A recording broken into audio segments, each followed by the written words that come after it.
नमस्कार दोस्तों, मैं विकास कुमार आप सभी लोगों का स्वामी विवेकानंद कंपटीशन सेंटर झुंझुनू के अंदर हार्दिक स्वागत करता हूं।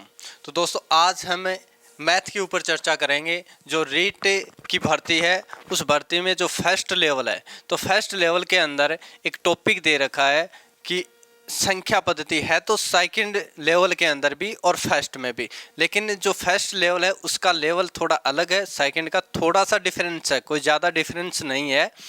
तो उसके अंदर हमें एक बिल्कुल बेसिक सा, देखो जो आपकी संख्या पद्धति है ये टॉपिक आपको बेसिक ज़रूर लगता होगा, लेकिन जब इसके क्वेश्चन आने स्टार्ट हो जाते हैं तो अच्छे अच्छे क्वेश्चन आते हैं। तो संख्या पद्धति होती क्या है, क्योंकि फर्स्ट जो रीट लेवल भर्ती है आपकी, उसके अंदर थ्योरेटिकल क्वेश्चन आपके ज़्यादा बनाए जाते हैं इस टॉपिक से, संख्या पद्धति से। नंबर सिस्टम क्या है, ये संख्या पद्धति है क्या? नंबर सिस्टम, संख्या पद्धति,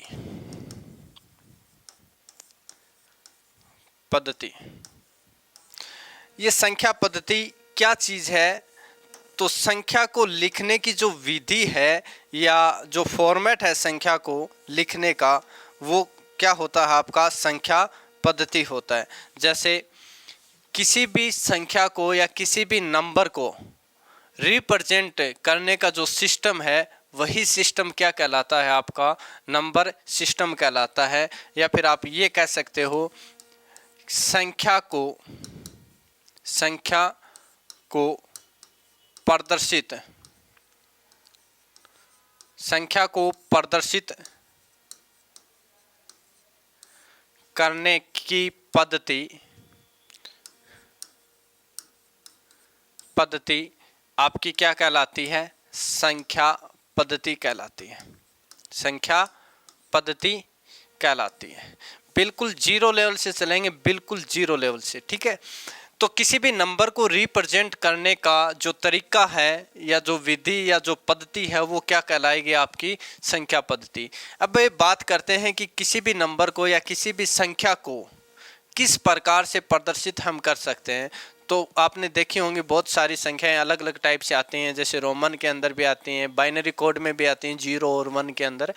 तो एक बात आपको यहाँ से ये पता चले कि नंबर्स को यानी आपकी संख्या को प्रदर्शित जो करने की पद्धतियां हैं वो अलग अलग हैं, बहुत सारी पद्धतियां हैं। जैसे कुछ पद्धतियों की या कुछ सिस्टम की मैं यहाँ पे आपको बात कर रहा हूँ। पहला जो सिस्टम दशमलव पद्धति, डेसिमल सिस्टम।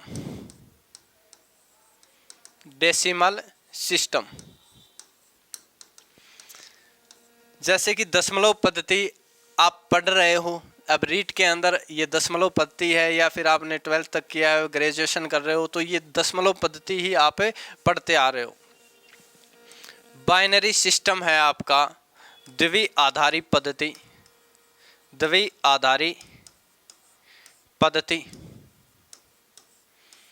द्विआधारी पद्धति यानी बाइनरी सिस्टम।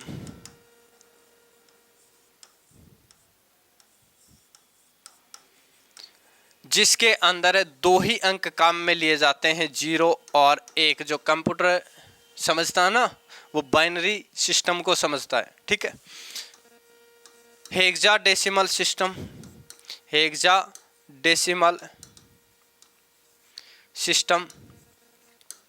Octadecimal system. इस प्रकार से कई तरीके की पद्धतियां या कई तरीके के सिस्टम्स हैं नंबर को रिप्रेजेंट करने के या नंबर्स को लिखने के। लेकिन आपके सिलेबस के अंदर कौन सा सिस्टम है? दशमलव पद्धति यानी डेसिमल सिस्टम आपके सिलेबस के अंदर है। तो डेसिमल सिस्टम क्या होता है, इसके बारे में चर्चा करते हैं कि दशमलव पद्धति क्या होती है। तो देखो, दशमलव पद्धति के अंदर दशमलव पद्धति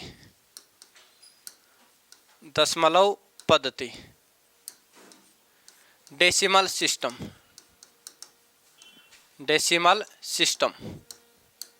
तो आपका जो डेसिमल सिस्टम है या दशमलव पद्धति है, इसके अंदर कितने अंकों की आवश्यकता होती है?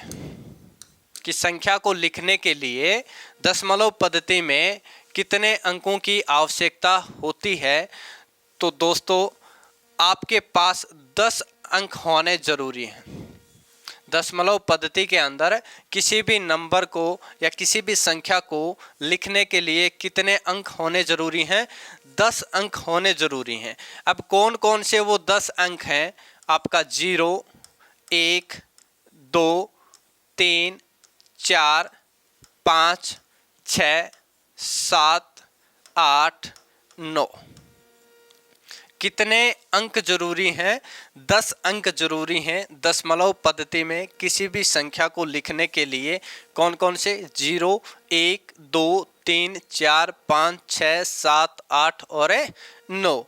अगर आपसे नॉर्मली पूछ लिया जाए कि दशमलव पद्धति में किसी भी संख्या को लिखने के लिए कितने अंकों की आवश्यकता होती है, तो कितने अंकों की आवश्यकता होती है?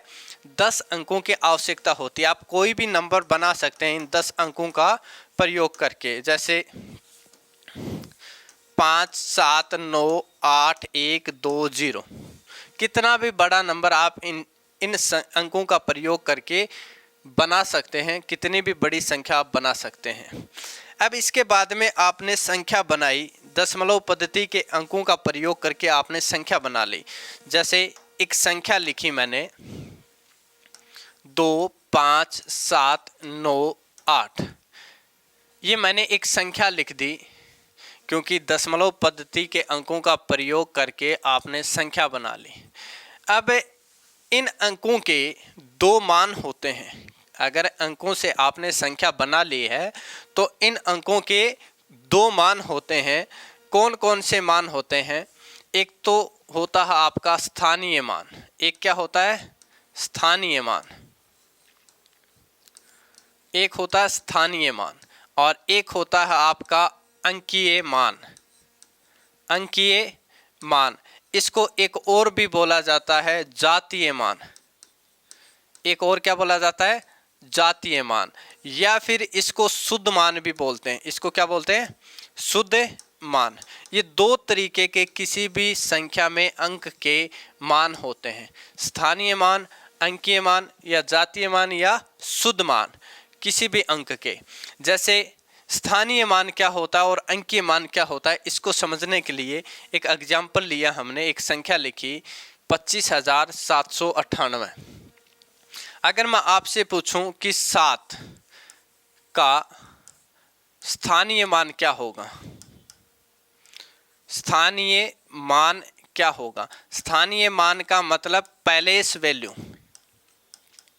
पैलेस वैल्यू कि 7 की जो पैलेस वैल्यू है या स्थानीय मान है वो क्या होगा? तो आप ये देखोगे कि 7 कितने नंबर पे आया है, कितने कौन से स्थान पे आया है। तो इधर से 1, 2, 3, तो क्या कर दोगे? 7 के आगे 3 जीरो लगा दोगे। 7 के आगे कितने, 1, 2, 7 के आगे कितने अंक है? 1, 2, और तीसरे स्थान पे तो ये खुद ही आया है। तो 7 के आगे कितने जीरो लगा दोगे? 2 अंक हैं तो 2 जीरो लगा दोगे। अब अगर मैं बात करूं 7 का अंकीय मान या फिर जातीय मान, जातीय मान जिसको बोला जाता है फेस वैल्यू। फेस वैल्यू कि 7 की जो फेस वैल्यू या अंकीय मान या जातीय मान या शुद्ध मान क्या होगा? तो 7 का अंकीय या जातीय मान 7 खुद ही होता है, यानी वो नंबर खुद, वो संख्या के अंदर आया अंक स्वयं ही क्या होता है? उस अंक का अंकीय मान या जातीय मान होता है। अब अगर मैं बात करूं जैसे स्थानीय मान और अंकीय मान के बारे में, तो स्थानीय मान किसको कहेंगे? स्थानीय मान उसे कहेंगे किसी भी संख्या के अंदर स्थित अंक कौन से स्थान पर है वही उसका स्थानीय मान होगा। किसी संख्या में कोई अंक कौन से स्थान पर, कौन से स्थान पर है वही उसका स्थानीय मान होता है। स्थानीय मान होता है, वही उसका स्थानीय मान होता है। जैसे एग्जाम्पल है 2 5 4 3, 2 5 4 3। एक एग्जाम्पल है 6 9 8 7। इस संख्या के अंदर 5 का स्थानीय मान, 5 का स्थानीय मान क्या होगा? तो 5 कौन से स्थान पे आया है? ये इकाई, दाही, सैकड़ा। इकाई, दाही, सैकड़ा। सैकड़ा का मतलब क्या होता है? 100। 100 का मतलब इसके आगे 2 जीरो लगा दो तो 500 हो गया, तो सैकड़ा। तो आप ऐसे भी याद रख सकते हो कि 5 के आगे कितने अंक हैं उतने जीरो लगा दो, स्थानीय मान आ जाएगा। अगर मैं आपसे पूछूं 4 का स्थानीय मान, स्थानीय मान, तो 4 का स्थानीय मान, 4 के आगे कितने अंक हैं? 1, तो कितना हो जाएगा? 40। 3 का स्थानीय मान, 3 का स्थानीय मान, तो 3 का स्थानीय मान क्या होगा? 3, क्योंकि इकाई के स्थान पे आया है तो 3 एक ही है, इसके आगे कोई भी अंक नहीं है। अब ऐसे इसमें अगर मैं आपसे पूछूं कि 8 का स्थानीय मान क्या होगा? स्थानीय मान क्या होगा? तो आप क्या कहोगे? 8 इकाई दहाई के स्थान पे आया, यानी 8 के आगे 1 अंक है तो 1 जीरो लगा दो, 80 हो जाएगा। ठीक है, तो एक चीज यहाँ पे आपने देखी कि जो इकाई का अंक है उसमें कोई भी परिवर्तन नहीं हो रहा है। इकाई के अंक में कोई भी परिवर्तन नहीं हो रहा है, चाहे वो अंकीय मान हो, चाहे वो क्या हो, स्थानीय मान हो। तो आप एक बात जरूर कह सकते हैं कि किसी भी संख्या में इकाई के अंक का स्थानीय मान और अंकीय मान 0 होता है। किसी भी संख्या में इकाई के अंक का स्थानीय मान और अंकीय मान क्या होता है? 0 होता है। अब अंकीय मान के बारे में देखते हैं। अंकीय मान या जातीय मान या शुद्ध मान भी इसे ही बोला जाता है। तो देखो इसके अंदर कुछ स्टेटमेंट हैं, जैसे किसी भी संख्या का, किसी भी संख्या में आया अंक स्वयं अंकीय मान होता है। अंकीय मान होता है। किसी भी संख्या में आया अंक स्वयं ही अंकीय मान होता है। जैसे 5 4 3 1 7, इसके अंदर 5 का अंकीय मान खुद 5 है, 4 का अंकीय मान खुद 4 है, 3 का अंकीय मान खुद 3 है, 1 का अंकीय मान खुद 1 है और 7 का अंकीय मान खुद 7 है। ठीक है, तो इनका अंकीय मान, 5 का अंकीय मान 5, 4 का अंकीय मान 4, 3 का अंकीय मान 3 और 1 का अंकीय मान 1, 7 का अंकीय मान है 7। अब एक चीज और है इसके अंदर, अगर मैं आपसे पूछूं कि 3 का स्थानीय मान क्या होगा? 3 का स्थानीय मान, तो आप कहोगे 3 के आगे जितने अंक आए हैं उतने क्या कर दो? 0। तो कितना हो गया? 300। अगर मैं आपसे पूछूं कि 7 का स्थानीय मान क्या होगा? तो 7 का स्थानीय मान आप कहोगे 7 खुद ही होगा, क्योंकि इसके आगे कोई भी अंक नहीं है। अब 7 का अंकीय मान क्या होगा? 7 का अंकीय मान, तो 7 का अंकीय मान भी क्या होता है? 7 खुद ही होता है। तो यहां से एक चीज आपको पता चले कि इकाई का अंक है 7। 7 क्या है? इकाई का अंक। तो इकाई का अंक, किसी भी संख्या में इकाई के अंक का अंकीय मान हो या स्थानीय मान हो, दोनों क्या होते हैं, बराबर होते हैं। अंकीय मान हो या स्थानीय मान हो, दोनों क्या रहते हैं, समान रहते हैं या बराबर होते हैं। तो दूसरी स्टेटमेंट, क्योंकि रीट के अंदर थ्योरेटिकल क्वेश्चन ज़्यादा पूछे जाते हैं, दूसरी स्टेटमेंट क्या होगी, किसी भी संख्या में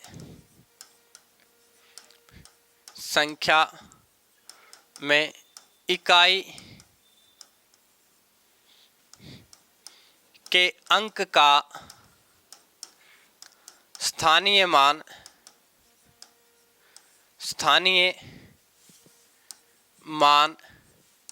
या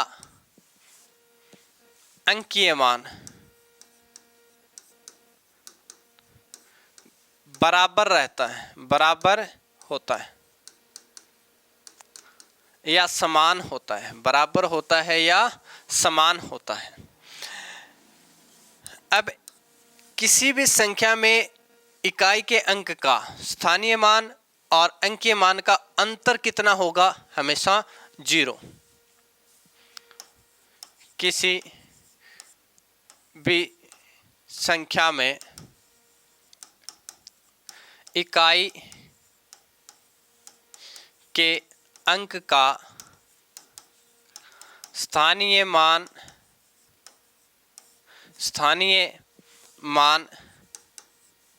व जातीय का मतलब अंकीय, जातीय मान या अंकीय मान एक ही बात है, दोनों का अंतर हमेशा 0 होता है। हमेशा क्या होता है, हमेशा 0 होता है, 0 हमेशा 0 होता है। जैसे एग्जाम्पल के लिए 2, 5, 4, 3 ये कोई संख्या है, इसमें इकाई का अंक क्या है, 3, तो 3 का जातीय मान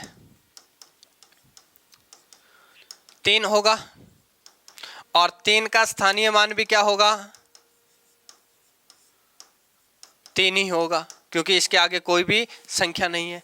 तो दोनों का अंतर क्या आएगा, अंतर आएगा 0, हमेशा क्या आएगा, 0। अब इनका जोड़ भी पूछा जा सकता है और इनका वर्ग भी पूछा जा सकता है, ठीक है। अंकों का गुणा पूछा जा सकता है, जोड़ पूछा जा सकता है और भाग भी पूछा जा सकता है। तो देखो सारी बातें मैं यहीं पे बता देता हूँ। अंतर क्या हो गया, इकाई के अंक का स्थानीय मान और जातीय मान का अंतर कितना हो गया, 0। अब अगर आपसे पूछ ले कि किसी भी संख्या में इकाई के अंक का जातीय मान और स्थानीय मान का गुणनफल क्या होगा, तो गुणनफल इकाई के अंक का स्क्वायर होता है। इकाई के अंक का क्या होता है, स्क्वायर होता है। तो ये 2-4 स्टेटमेंट और लिख लीजिए कि संख्या में इकाई के अंक का योग इकाई के अंक के स्थानीय मान व जातीय मान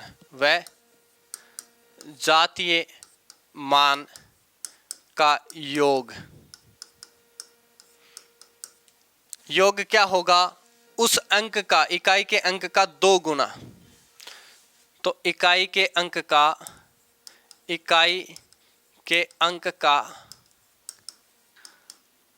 2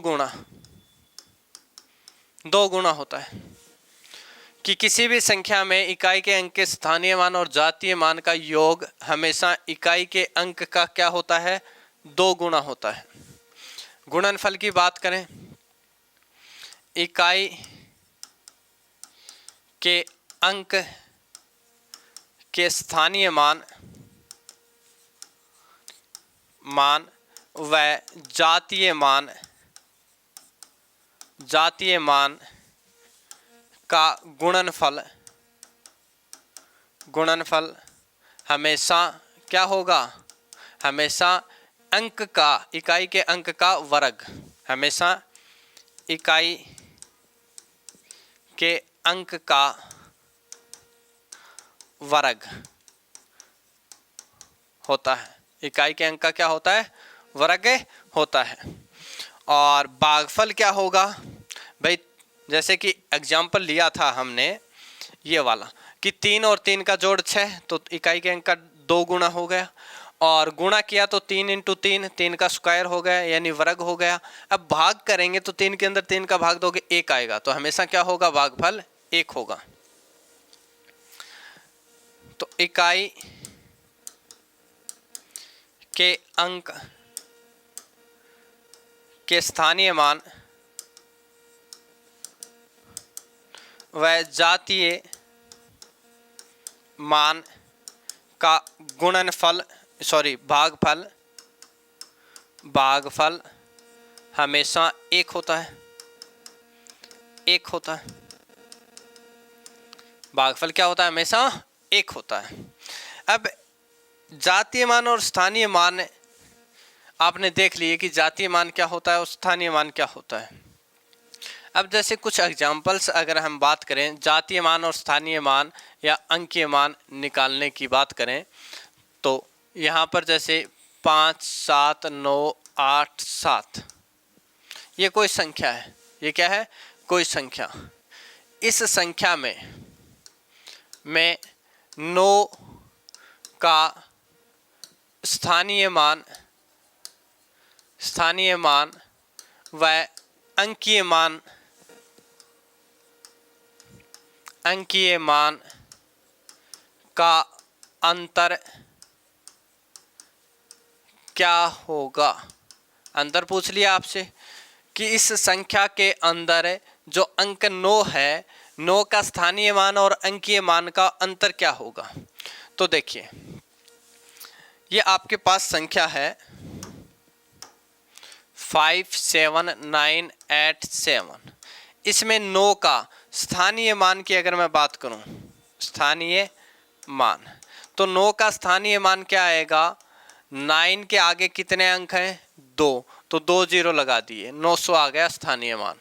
अंकीय मान स्वयं अंकी होता है, तो 9 का अंकीय मान खुद क्या आएगा? 9। अंतर पूछा था, जोड़ भी पूछ सकता है आपसे, ठीक है। तो 9, 10 में से 9 गया 1, यहाँ पे 9, यहाँ पे 8, तो कितना हो जाएगा? 891 क्या आ जाएगा? आंसर आ जाएगा। 891 क्या आ जाएगा? आंसर। इसी प्रकार से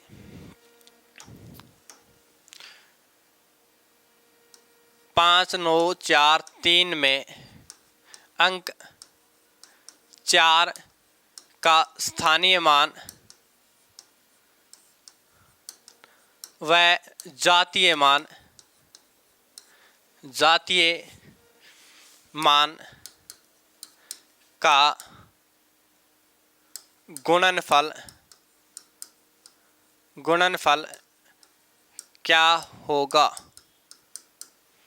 कि इसके अंदर जो अंक 4 है, उस 4 का स्थानीय मान और जातीय मान का गुणनफल क्या होगा? तो गुणनफल देखिए,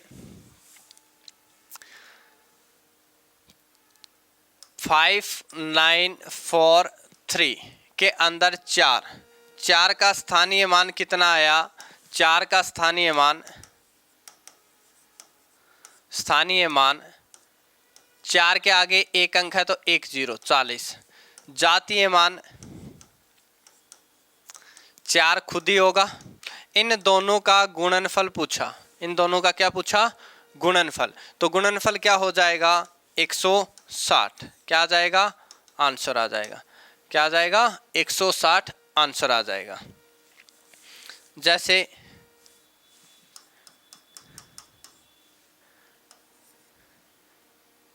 24 में अंक 2 का स्थानीय मान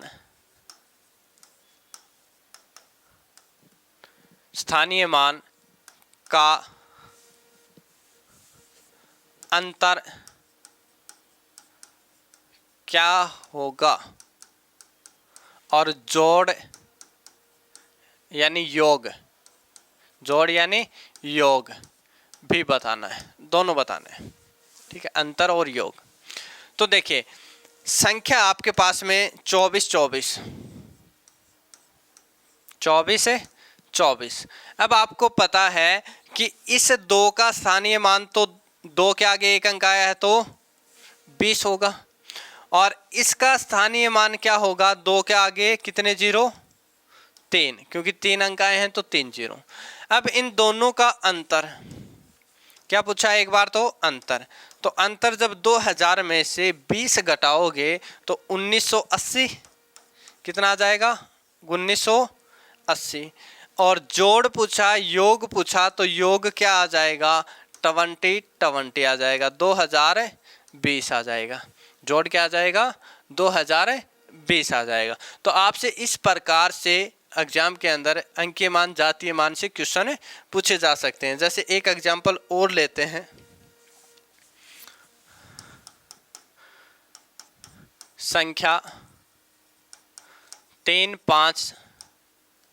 4 5 6 में अंक 4 और 7 9 2 1 में अंक 9 के स्थानीय मानों का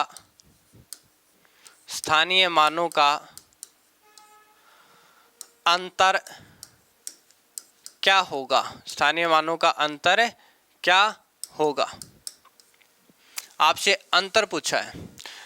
तो 2 संख्याएं हैं, दोनों संख्याओं में जो अंक हैं उनके स्थानीय मानों का अंतर आपसे पूछा है कि 3 4 5 6 में 4 का स्थानीय मान क्या होगा, तो आप कहोगे 4 का स्थानीय मान क्या होगा, 400। 7 9 2 1 में 9 का पूछा है तो 9 का क्या हो जाएगा, 900 900। अंतर पूछा था तो अंतर क्या आ गया, 900 और 400 का अंतर क्या आ गया, 500। कितना आ गया, 500 क्या हो जाएगा, आंसर हो जाएगा। अब इसके बाद में एक इम्पोर्टेंट चीज और बच जाती है कि जो परिमेय संख्याएं होती हैं, क्या, जो परिमेय संख्याएं होती हैं उनका अंकों का स्थानीय मान और जातीय मान कैसे निकालें। तो दशमलव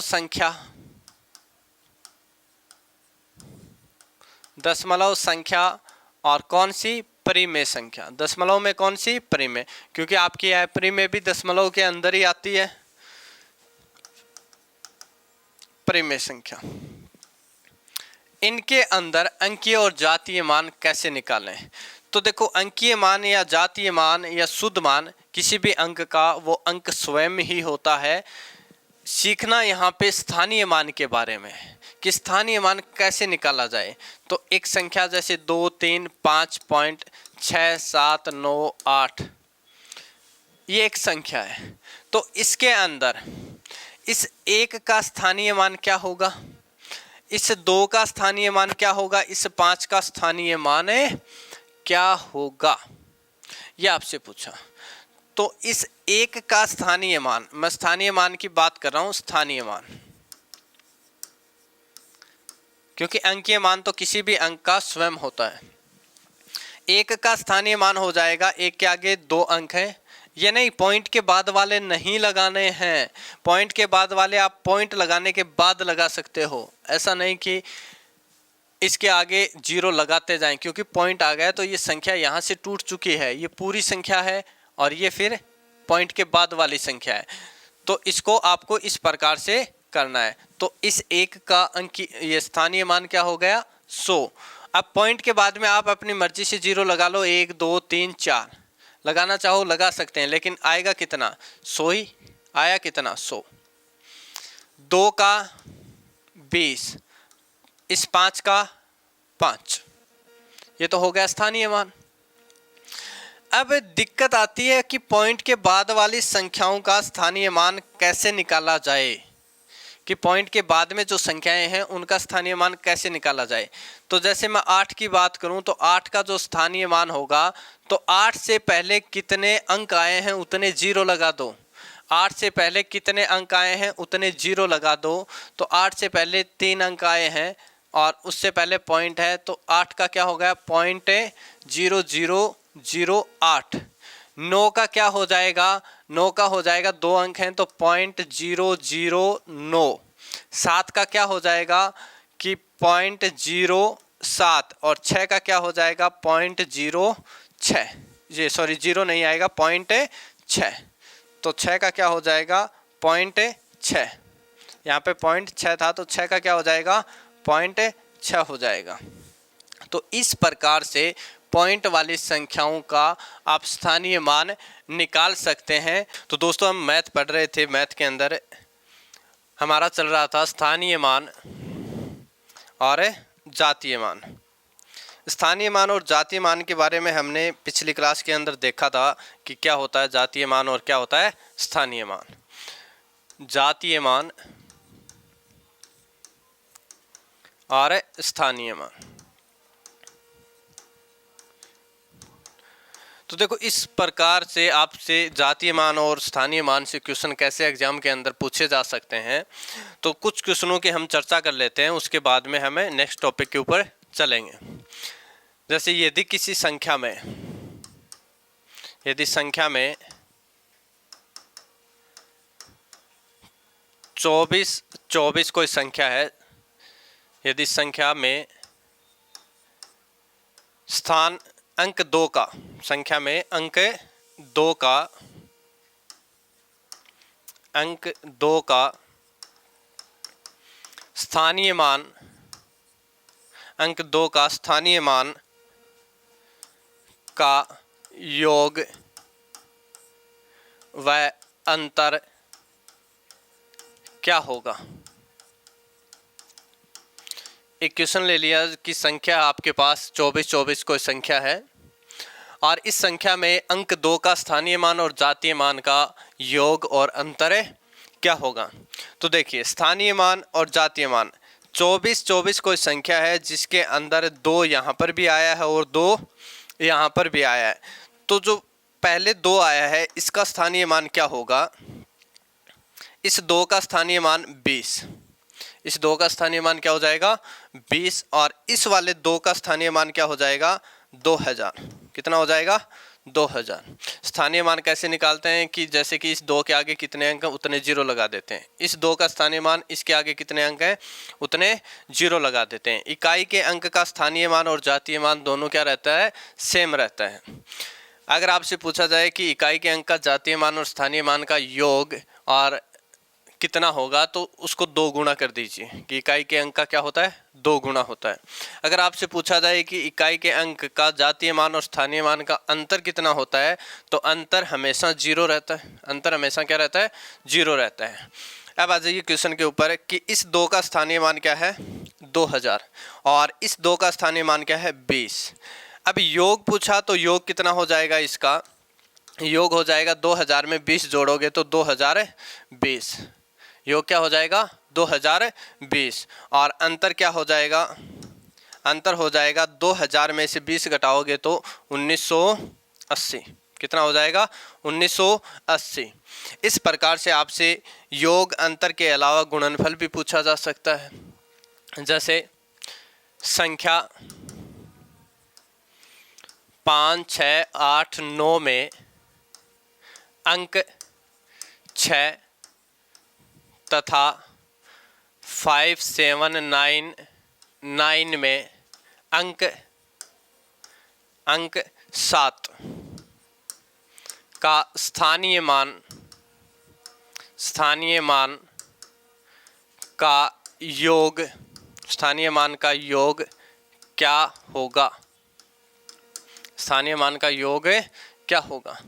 कि जो पहली संख्या है इसमें तो अंक आपका 6, पहली संख्या में अंक 6 और दूसरी संख्या में अंक 7, इन दोनों का स्थानीय मान का योग पूछा है।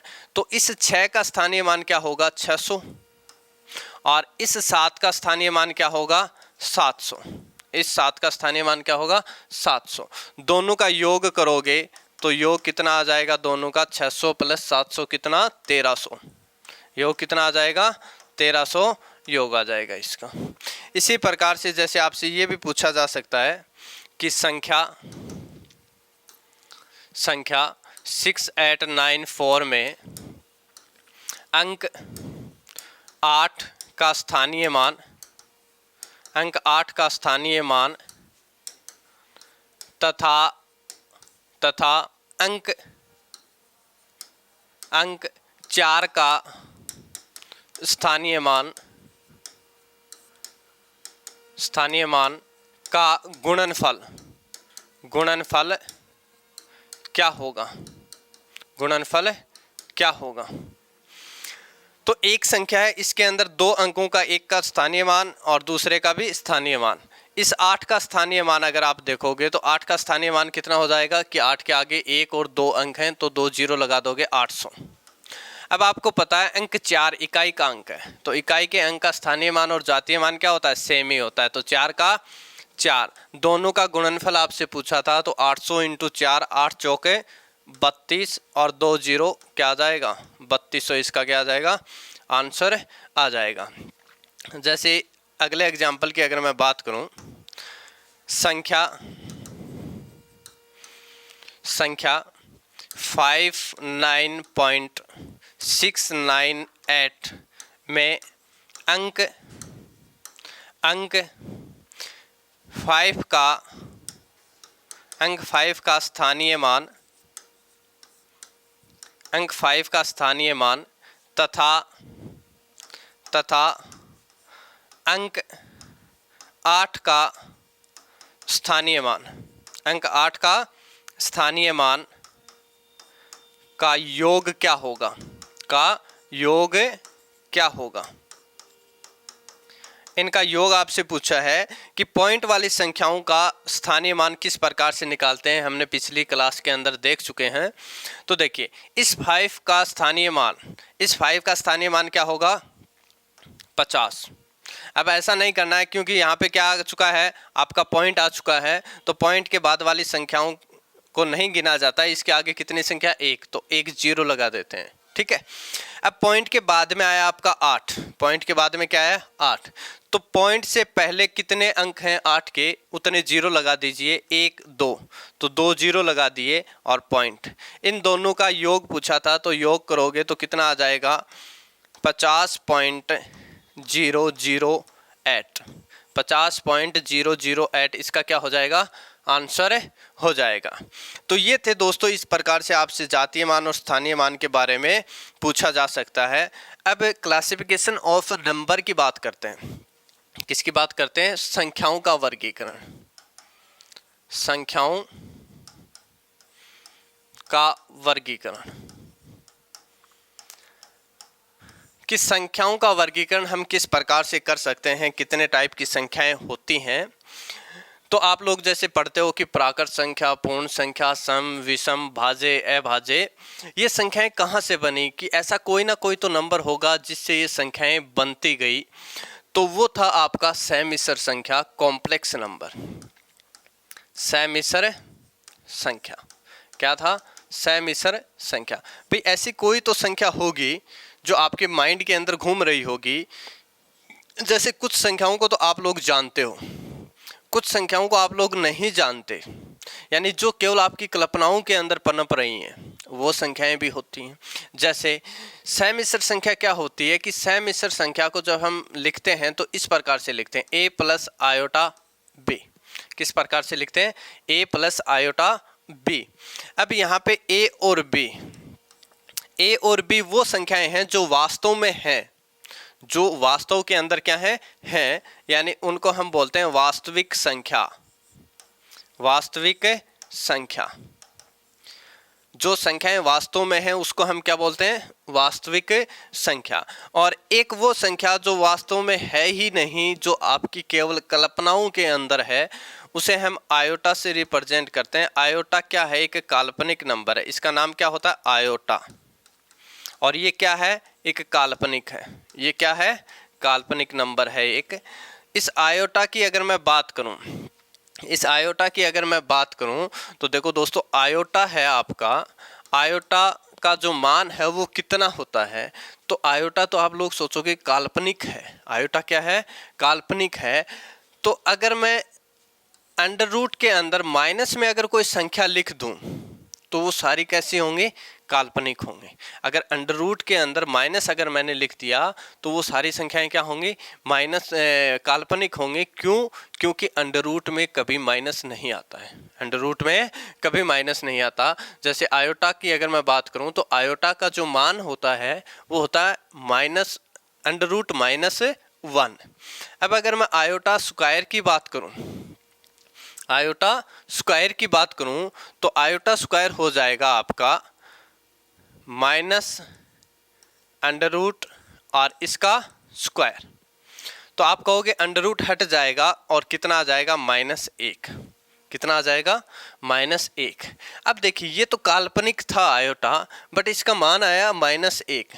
तो आयोटा तो काल्पनिक है, लेकिन आयोटा गुणा आयोटा, आयोटा गुणा आयोटा, ये क्या है, आयोटा गुणा आयोटा।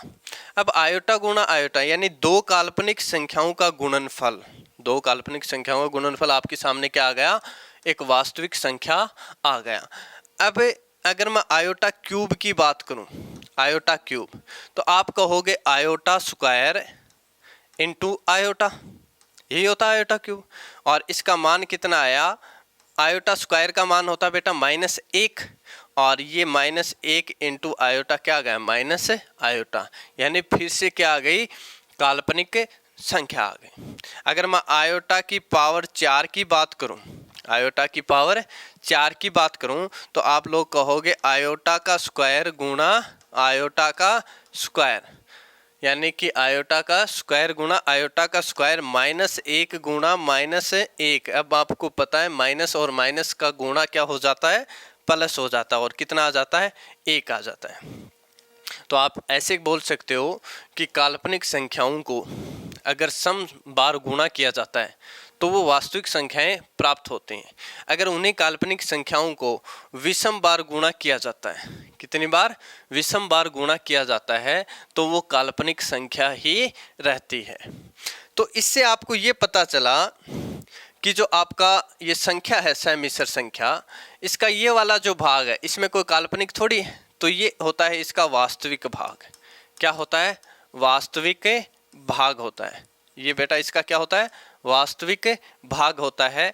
और ये आपका काल्पनिक, क्योंकि वास्तविक संख्या काल्पनिक संख्या से गुणा हो गई तो क्या बन गई, काल्पनिक। तो ये इसका होता है काल्पनिक, काल्पनिक भाग, ये इसका क्या होता है, काल्पनिक भाग। तो आप समिश्र संख्या की परिभाषा इस प्रकार से दे सकते हैं कि समिश्र संख्या वो होती है जिसमें एक काल्पनिक भाग होता है और एक वास्तविक भाग, दोनों का योग होता है, वो संख्या कैसी होती है, समिश्र संख्या होती है। अब हम बात करते हैं वास्तविक भाग की। वास्तविक भाग, वास्तविक भाग, वास्तविक भाग बोल दो या फिर इसको वास्तविक संख्या बोल दो, क्योंकि वास्तविक भाग के अंदर सारी संख्याएं वास्तव में जो संख्या मौजूद हैं वही हैं। तो वास्तविक संख्या रियल नंबर, रियल नंबर। अब वास्तविक संख्या किसको कहते हैं, जो वास्तव के अंदर मौजूद हैं, यानी वास्तविक संख्याएं माइनस इनफाइनाइट से लेकर माइनस इनफाइनाइट। अब माइनस इनफाइनाइट का मतलब ये हो गया कि इसके अंदर माइनस इनफाइनाइट से लेकर प्लस इनफाइनाइट तक, इसका अर्थ ये हुआ कि इसके अंदर वो सारी संख्याएं मौजूद हैं, आपकी पॉइंट वाली भी, आपकी जैसे 0.3333, ये सारी संख्याएं, पूरी संख्याएं भी हैं, दशमलव संख्याएं भी हैं, जितने भी संख्याएं होती हैं वो सारी क्या हैं, इसमें मौजूद हैं। जो वास्तव के अंदर मौजूद जो संख्याएं हैं वो सारी क्या हैं, वास्तविक संख्याएं हैं। अब मैं इसको दो भागों में बांट लेता हूँ। अब इसको मैं कितने भागों में बांट लेता हूँ, दो भागों में। कैसे कि एक तो मैंने बांट लिया कि जो पूरी संख्याएं हैं, कि वास्तविक संख्याओं में जो पूरे नंबर आए जैसे 0 1 2 3 4 5 इस प्रकार से पूरे नंबर है, तो उनको तो मैंने इंटीजर यानी पूर्णांक, पूर्णांक, पूर्णांक संख्या, एक को तो मैंने नाम दे दिया पूर्णांक संख्या यानी पूरी संख्याएं। माइनस इनफाइनाइट से अगर आप चलोगे -3 -2 -1 0 1 2 3 इस प्रकार से पॉजिटिव इनफाइनाइट तक, कि पूरी संख्याएं एक तरफ ले ली, बाकी दशमलव बचा, उन दशमलव संख्या को मैंने लिख दिया दशमलव संख्या। दशमलव को क्या लिख दिया? दशमलव संख्या। अब दशमलव संख्या भी दो टाइप की होती है। दशमलव संख्या भी बेटा दो टाइप की होती हैं। कैसे? मैं इनको अलग अलग लिखता हूँ, जैसे लिखते ही आपको पता चल जाएगा कि दशमलव भी दो टाइप का होता है। दशमलव भी दो टाइप का होता है। जैसे मैंने इसको लिख दिया 0.5, 0.5 या 1.333 ऐसे, या फिर 2.5757 इस प्रकार से, या फिर 3.567 ऐसे। तो एक तो ये संख्याएं यानी कि एक फिक्स संख्या पे ये ख़त्म हो गई, ये भी एक फिक्स संख्या पे ख़त्म हो गई पॉइंट के बाद में। लेकिन इनमें एक अंक है जो बार बार रिपीट हो रहा है। इनमें एक अंक है जो बार बार क्या हो रहा है? रिपीट हो रहा है। लेकिन अंक क्या है? वो सेम ही है। जैसे इसमें 3 बार बार रिपीट हो रहा है तो 3 ही है अंक। इसमें 5 7 5 7 2 अंक रिपीट हो रहे हैं, या 3 अंक रिपीट हो जाएंगे, या 4 अंक। यानी रिपीटेशन होता है, टर्मिनेंट होता है ये रिपीटेशन, यानी कि पुनरावर्ती होती है। पुनरावर्ती अंकों की क्या हो रही है? पुनरावर्ती हो रही है। अब जैसे इसके आगे 0 0 है, इस 5 के आगे भी क्या है? 0 0 है।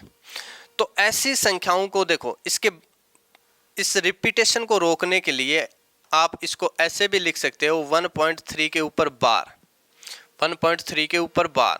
जैसे इसके रिपीटेशन को रोकने के लिए आप लिख सकते हो 2.57 के ऊपर बार, 2.57 के ऊपर बेटा बार। अब बार को हटाने के लिए आपको पता है कि भाग में 9 देते हैं, या हम इसको रोक सकते हैं, इसको p/q फॉर्म के अंदर लिख सकते हैं। इन संख्याओं को आप p/q फॉर्म के अंदर लिख सकते हैं।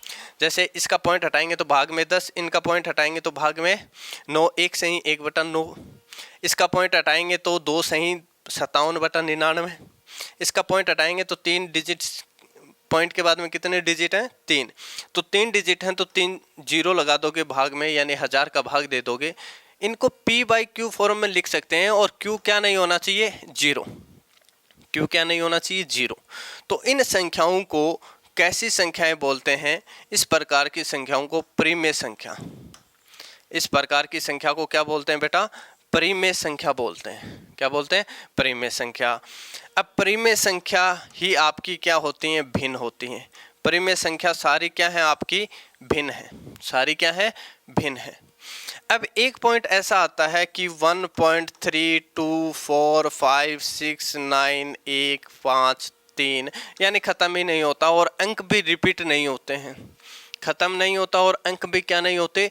रिपीट नहीं होते। देख लो 3 2 4 5, यानी कोई रिपीटेशन नहीं है, अंक चलते जाते हैं। जैसे पाई, पाई आप लोग जानते हो कि पाई एक अपरिमेय है। जानते ना कि पाई क्या है? अपरिमेय। क्यों? पाई का मान कभी ख़त्म ही नहीं होता है। √2 है, √3 है। इस प्रकार की जो संख्याएं हैं, यानी कि जो पॉइंट के बाद में जिनके अंक खत्म नहीं होते हैं, चलती जाती हैं, उन संख्याओं को क्या बोलते हैं? अपरिमेय संख्या बोलते हैं। अपरिमेय संख्या। अब ये पॉइंट के बाद में चलती जाती हैं संख्याएं, तो आप इसको p/q फॉर्म में भी नहीं लिख सकते, क्योंकि पॉइंट के बाद में कितने अंक हैं ये आपको पता नहीं चलेगा। जब पता नहीं चलेगा तो p/q फॉर्म में कैसे लिखोगे? तो इनको p/q फॉर्म में नहीं लिखा जा सकता, इसको p/q फॉर्म में नहीं लिख सकते। तो इस प्रकार की संख्याओं को क्या बोलते हैं? अपरिमेय संख्या बोलते हैं। तो बेटा परिमेय और अपरिमेय संख्या कहाँ से बनी? दशमलव संख्या से बने। कि दशमलव 2 टाइप का था, एक टाइप को परिमेय संख्या बोल दिया, एक टाइप को अपरिमेय संख्या बोल दिया। अब आ जाते हैं पूर्णांक के ऊपर। पूर्णांक यानी पूरी संख्याएं। पूर्णांक आपका -अनंत से +अनंत, यानी जो पूरी संख्याएं हैं वो। एक तरफ तो मैं ले लेता हूं पॉजिटिव इंटीजर, यानी पॉजिटिव पूर्णांक, धनात्मक पूर्णांक। अब धनात्मक पूर्णांक की अगर मैं बात करूं तो 1 2 3 4 और ऐसे इनफाइनाइट तक। एक मैंने ले लिया 0, एक मैंने ले लिया -अनंत से -3 -2 -1 ऐसे। ये तो नेगेटिव पूर्णांक। अब देखिए बेटा, 0 पॉजिटिव होता है या नेगेटिव? तो आप बोलोगे 0 क्या होता है? न्यूट्रल होता है। 0 क्या होता है? न्यूट्रल, उदासीन होता है। 0 क्या होता है? उदासीन होता है, न्यूट्रल होता है आपका, ना पॉजिटिव है ना नेगेटिव है। पॉजिटिव पूर्णांक को देखते ही आपको ये लग रहा है कि ये सारी संख्याएं जो 1 से लेके इनफाइनाइट तक हैं, इन संख्याओं को क्या बोला जाता है बेटा? प्राकृत संख्या, नेचुरल नंबर, प्राकृत संख्या। इनको कहते हैं प्राकृत संख्या, आपकी नेचुरल नंबर। ठीक है, n से रिप्रेजेंट करते हैं। अब अगर इसको और इसको मिला दूं, कि नेचुरल नंबर के अंदर क्या मिला दूं? 0 अगर मैंने मिला दिया तो ये बन गया आपका 0, 1, 2, 3, 4 और इनफाइनाइट तक। इनको क्या बोला जाता है बेटा? इनको बोला जाता है पूर्ण संख्या, पूर्ण संख्या या होल नंबर, या होल नंबर W। आपका होल नंबर ऐसे बन गया। अब अगर मैं बात करूं प्राकृत संख्या की, कि आपकी जो प्राकृत संख्या है, प्राकृत संख्या, तो प्राकृत संख्या आपको पता है कि 1, 2, 3, 4। प्राकृत संख्या या पूर्ण संख्या की बात कर लो, क्योंकि 0 को भी शामिल कर लेते हैं, पूर्ण संख्या ले लेते हैं। पूर्ण संख्या की अगर मैं बात करूं, पूर्ण संख्या होल नंबर की, तो पूर्ण संख्या 0, 1, 2, 3, 4 और ऐसे इनफाइनाइट तक चलती है, ऐसे इनफाइनाइट तक चलती है। अब आप इसको 2 भागों में बांट सकते हैं, 3 भागों में भी इसको बांटा जा सकता है। जैसे मैं इसको 3 भागों में बांट रहा हूँ, 0 और यहाँ पे लिख रहा हूँ 2, 4, 6, 8 इनफाइनाइट तक, और यहाँ पे लिख रहा हूँ 1, 3, 5, 7 और इनफाइनाइट तक। तो बेटा ये जो आपकी 2, 4, 6, 8 ये कैसी संख्याएं हैं? ये इवन नंबर हैं। ये कैसी संख्याएं हैं? इवन नंबर हैं, यानी कि सम संख्या है। ये कैसी हैं? सम संख्या। और आपकी 1, 3, 5, 7 से इनफाइनाइट तक ये कैसी हैं? ऑड नंबर हैं। ये बेटा कैसा है? ऑड नंबर हैं, यानी कि इसको हम विषम संख्या कहते हैं। क्या कहते हैं? विषम संख्या। अब बात करते हैं 0 के ऊपर। किसके ऊपर बेटा बात करते हैं? 0। तो 0 सम है कि विषम है? 0 की कहानी सम है कि विषम है? तो बेटा 0 सम है। 0 कैसा है? समपूर्णांक है एक। 0 क्या है? समपूर्णांक संख्या है। कैसे? इसको देखो, किसी भी संख्या को सम और विषम प्रूफ करने के लिए जो मैथमेटिक्स के अंदर जो रूल होते हैं, नियम होते हैं, उन नियमों के ऊपर चलते हैं। जैसे अगर 0 को मैंने सम मान लिया, पहली बार क्या मान लिया? कि 0 सम है। तो देखिए, अगर मैं सीरीज बनाऊं तो -4, -2, फिर 0, प्लस का 2, फिर प्लस का 4, ऐसे। तो आप कहोगे ये सीरीज बिल्कुल राइट है, क्योंकि 2-2 का गैप हो रहा है, प्रत्येक में 2-2 जोड़ते जा रहे हैं, प्रत्येक में 2-2 जोड़ते जा रहे हैं। अगर मैंने विषम मान लिया 0 को क्या मान लिया बेटा? विषम मान लिया। तो विषम मानेंगे तो -3, -1, फिर विषम में रखेंगे, फिर 1, फिर 3 और फिर 5, ऐसे चलता जाएगा। तो अब आप देखोगे इसके अंदर कि जब इसको विषम माना तो देखिए कितना इसमें ऐड किया? 2। अब आप इसमें 2 ऐड करोगे तो 1 आना चाहिए सीधा, डायरेक्ट ये वाला आना चाहिए। तो 0 तो नहीं आया बीच में, इसका मतलब 0 नहीं आया, तो 0 विषम नहीं है। इसका मतलब 0 क्या नहीं है? विषम नहीं है। तो एक तो आपने सीरीज से चेक कर लिया कि 0 विषम तो नहीं हो रहा है। कुछ नियम भी होते हैं, जैसे 3 प्रॉपर्टी होती हैं किसी भी संख्या को सम और विषम करने की। वो कैसे? अगर सम संख्या को सम संख्या से जोड़ोगे तो कैसी संख्या प्राप्त होगी? सम ही प्राप्त होगी। कैसी संख्या प्राप्त होगी? सम। अगर आप दोनों विषम संख्याओं को जोड़ते हो, दोनों विषम संख्याओं को जोड़ते हो तो आपको सम संख्या फिर से प्राप्त होती है, आपको सम संख्या फिर से प्राप्त होती है। अगर आप एक विषम और एक सम संख्या को जोड़ते हैं तो आपको विषम संख्या ही प्राप्त होती है। तो आपको विषम संख्या ही प्राप्त होती है। ये किसी भी नंबर को सम और विषम प्रूफ करने के लिए 3 प्रॉपर्टियां होती हैं। तो हम मान लेते हैं कि पहले जीरो क्या है। पहले मैंने एक केस में मान लिया कि जीरो सम है, मैंने मान लिया जीरो सम है।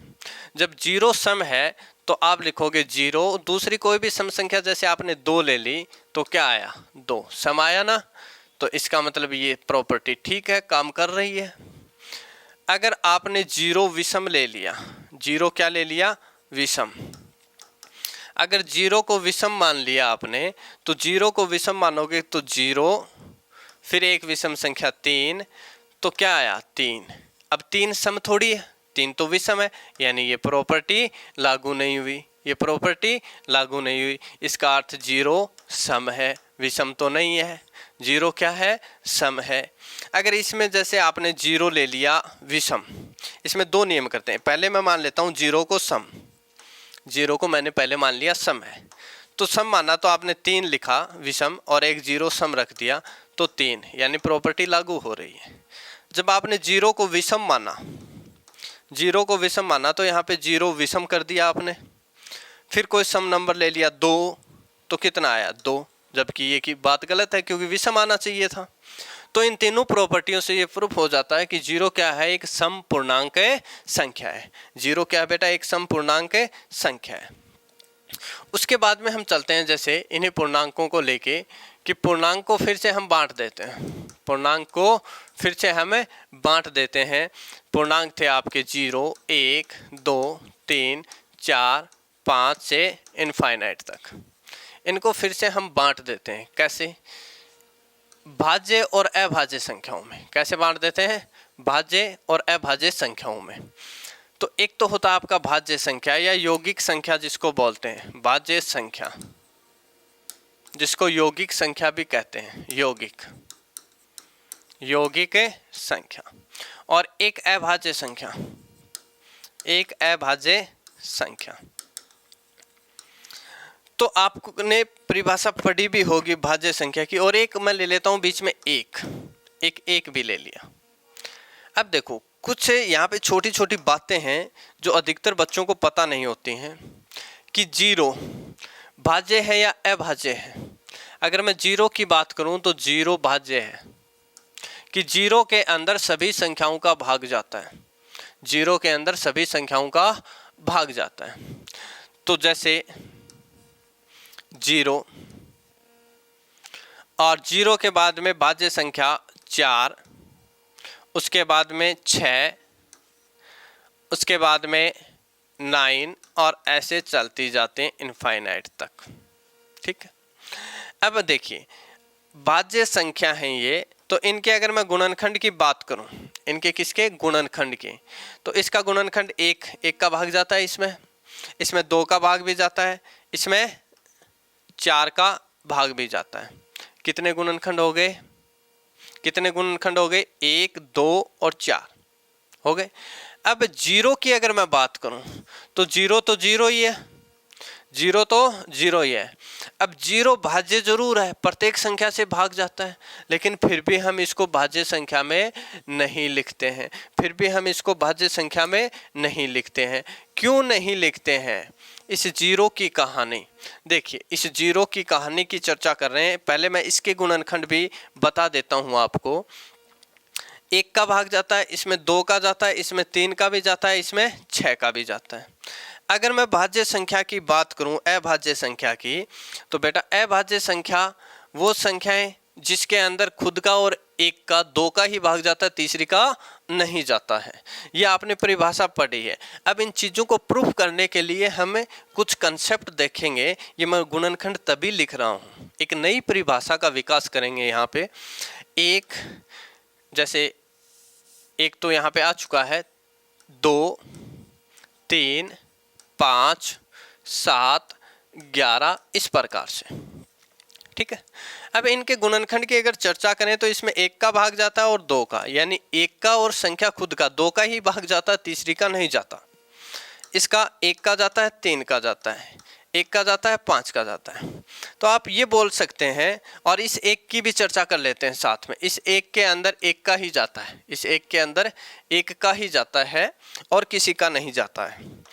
तो इधर देखिए बेटा, भाज्य संख्या उन संख्याओं को बोलेंगे, भाज्य संख्या उन संख्याओं को बोलेंगे जिसके कम से कम 3, जिसके कम से कम 3 या 3 से अधिक गुणनखंड विद्यमान हो, जिसके कम से कम 3 या 3 से अधिक गुणनखंड विद्यमान हो, उसे हम क्या कहेंगे? भाज्य संख्या कहेंगे बेटा। अब जीरो की कहानी की बात करूं कि जीरो के गुणनखंड हैं क्या? जीरो के गुणनखंड हैं क्या? अब आप कहोगे सर जीरो के अंदर, इधर मैं लिख देता हूं इसको कि जीरो के अंदर जीरो का भाग दीजिए, जीरो के अंदर जीरो यानी खुद का ही भाग दीजिए। तो ये बेटा अपरिभाषित रूप होता है इसका, अपरिभाषित। ये क्या होता है? अपरिभाषित रूप होता है। जैसे किसी संख्या में आप जीरो का भाग देते हो तो वो इनफाइनाइट आता है, ये भी क्या होता है? इनफाइनाइट।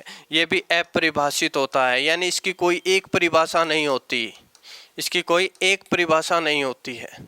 ठीक है, तो आप कहोगे तो जीरो के ना तो 2 गुणनखंड है, ना ही जीरो का 1 गुणनखंड है, लेकिन जीरो फिर भी क्या है? भाज्य है, क्योंकि जीरो में सभी संख्याओं का भाग जाता है। किसी भी जीरो के अंदर आप किसी भी संख्या का भाग दीजिए, कोई भी संख्या हो, तो आपको पता है जीरो ही आता है। क्या आता है? जीरो ही आता है। लेकिन भाग जाता है सभी का, लेकिन प्राप्त क्या हुआ? जीरो ही प्राप्त हुआ, कोई अलग नंबर तो प्राप्त हुआ नहीं, जीरो ही प्राप्त हुआ। तो देखिए इधर जीरो आपकी भाज्य संख्या के अंदर नहीं लिखा जाता। हाँ, जीरो एक भाज्य है, सभी संख्याओं का भाग जाता है जीरो में, लेकिन फिर भी जीरो क्या नहीं है? भाज्य संख्या नहीं है। अगर मैं आपसे बात करूं अभाज्य की, तो अभाज्य संख्या उसको कहेंगे जिसके केवल और केवल 2 ही गुणनखंड विद्यमान हो, जिसके केवल और केवल बेटा 2 ही गुणनखंड विद्यमान हो, एक तो 1 और एक संख्या खुद, तो उसको हम अभाज्य संख्या कहेंगे। अब कहानी 1 के ऊपर आके अड़ जाती है कि 1 के अंदर 1 का भाग जाता है, बाकी का जाता ही नहीं है। 1 का केवल 1 ही गुणनखंड है, खुद 1, इसके 2 गुणनखंड भी नहीं है, इसके 3 भी नहीं है।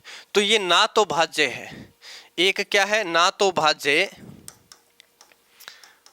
और ना ही आपकी अभाज्य, ना तो भाज्य है और ना ही आपकी अभाज्य है। एक है वो ना तो भाज्य है ना ही अभाज्य है।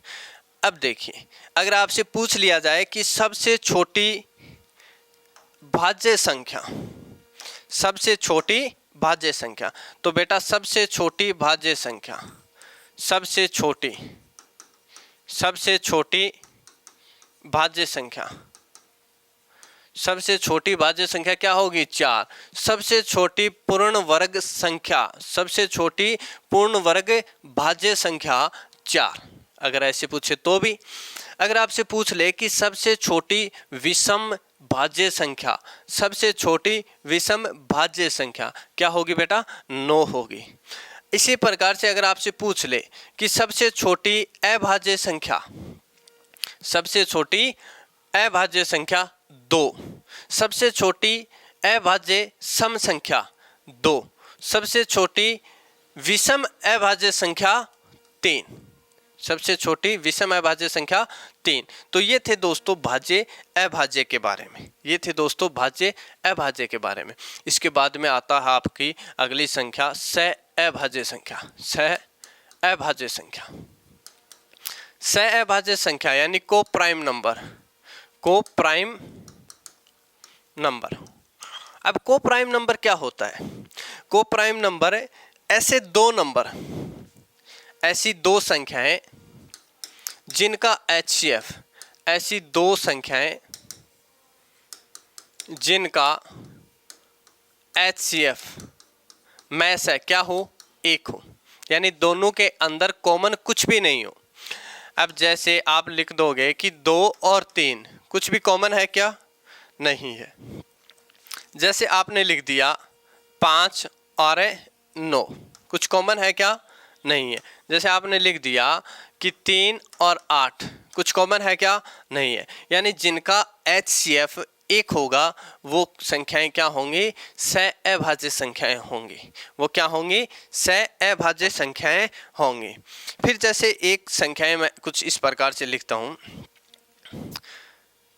एक होता है आपकी परिपूर्ण संख्या। क्या होता है? परिपूर्ण संख्या।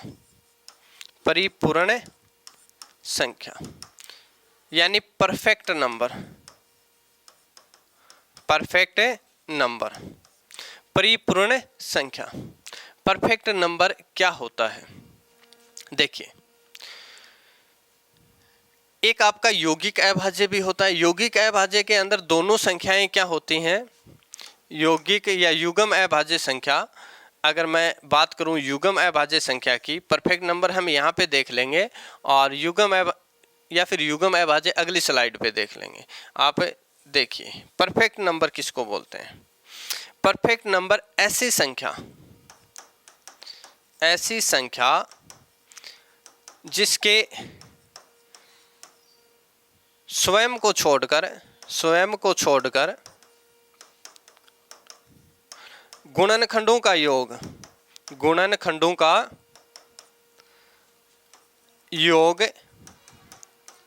संख्या के बराबर हो जाए। ऐसी संख्या जिसके गुणनखंड यानी संख्या खुद को छोड़ दो, बाकी बच के जो गुणनखंड है उनका योग उस संख्या के बराबर हो जाए, तो उसको क्या बोलेंगे? उसको हम बोलेंगे परिपूर्ण या परफेक्ट संख्या।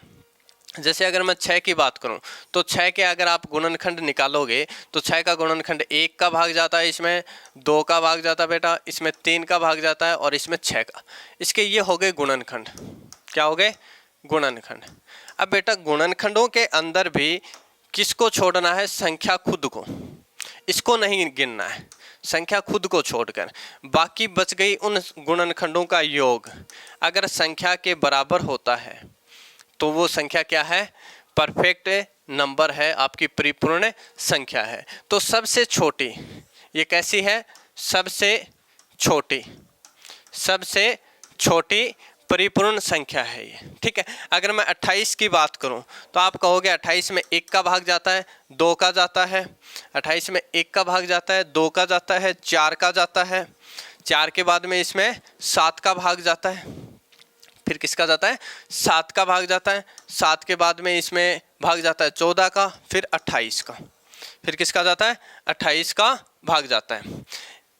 देखिए इसमें 1 का भाग जाता है, इसमें 2 का जाता है, 3 का नहीं जाता, 4 का जाता है, 5 का नहीं जाता, 6 का नहीं जाता, 7 का जाता है, 8 का नहीं जाता है, 9 का नहीं जाता है, 10 का नहीं जाता है, 11 का नहीं जाता, 12 का नहीं जाता, 13 का नहीं जाता, 14 का जाता है। इसमें भाग किसका जाता है? 14 का भाग जाता है। और इसके अंदर 14 के बाद में क्या इसके अंदर 15, 16, 17, 18, 19, 20, 21, 22, 23, 24, 25, 26, 27, 28 का भाग जाता है। तो इस 28 को छोड़कर बाकी बचे हुए गुणनखंडों का योग अगर 28 होता है तो ये कैसी संख्या है? परिपूर्ण संख्या है। तो आप कहोगे 14, 4 18, 2 20 और 7 27 और 1 28, तो ये योग क्या होता है? 28। तो ये क्या हो गई? परिपूर्ण संख्या हो गई। अब अगर मैं युग्म अभाज्य संख्या की बात करूं, युग्म अभाज्य संख्या, तो युग्म अभाज्य संख्या के अंदर दोनों संख्याएं कैसी होंगी? दोनों संख्याएं अभाज्य होंगी। दोनों संख्याएं बेटा कैसी होंगी? अभाज्य होंगी। और अंतर कितना होना चाहिए? अंतर 2 का होना चाहिए। अंतर कितना होना चाहिए बेटा? 2 का। देखो एक आपने देखा था सह-अभाज्य संख्या जिसके अंदर अंतर की कोई लिमिट नहीं थी। दोनों संख्याएं कैसी भी हो सकती हैं, भाज्य अभाज्य, लेकिन एक कॉमन चीज थी कि उनका HCF 1 होना चाहिए। HCF अगर 1 होता है तो उसे सह-अभाज्य संख्या कहते हैं।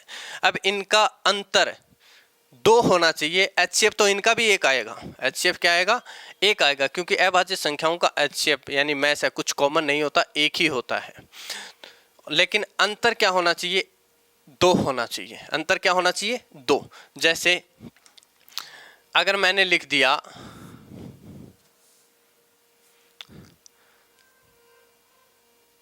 2 और 5, क्या ये युग्म अभाज्य हैं? क्या ये युग्म अभाज्य है? नहीं, ये युग्म अभाज्य नहीं है। अगर मैंने लिख दिया 5 और 7, अगर मैंने लिख दिया 5 और 7, तो अंतर देखोगे, अंतर कितने का है, 2 का। दोनों अभाज्य होने चाहिए, दोनों अभाज्य होने चाहिए। ये कैसी है, ये है आपकी कोप्राइम सहअभाज्य, सहअभाज्य। क्यों? HCF क्या है, 1 है। HCF क्या है, 1 है। HCF तो इसका भी 1 है, HCF तो इसका भी 1 है, लेकिन इसमें अंतर किसका, 2 का। इसमें अंतर 2 का। इसमें अंतर की कोई लिमिट नहीं है। इसमें यह भी नहीं है कि दोनों संख्याएं भाज्य अभाज्य होनी चाहिए। एक भाज्य हो सकती है, एक अभाज्य हो सकती है। किसमें, कोप्राइम के अंदर, आपकी सहअभाज्य में। लेकिन युग्म अभाज्य के अंदर दोनों संख्याएं अभाज्य होनी चाहिए, अंतर 2 का होना चाहिए। अंतर कितने का होना चाहिए, 2 का। जैसे 17 19, 17 19, अंतर कितने का, 2 का। दोनों ही अभाज्य हैं। ये कैसी हैं, युग्म अभाज्य संख्याएं हैं आपकी, युग्म अभाज्य संख्याएं हैं। एक होता है पूर्ववर्ती संख्या, पूर्ववर्ती संख्या, और अनुवर्ती संख्या, अनुवर्ती संख्या। तो बेटा पूर्ववर्ती संख्या, एक होती है पैलिड्रोम संख्या, पैलिड्रोम संख्या, एक होती है बेटा पैलिड्रोम संख्या। ये 3 संख्याएं और भी होती हैं। अनुवर्ती संख्या, जैसे 541 की अनुवर्ती या पूर्ववर्ती, 541 की अनुवर्ती या पूर्ववर्ती संख्या।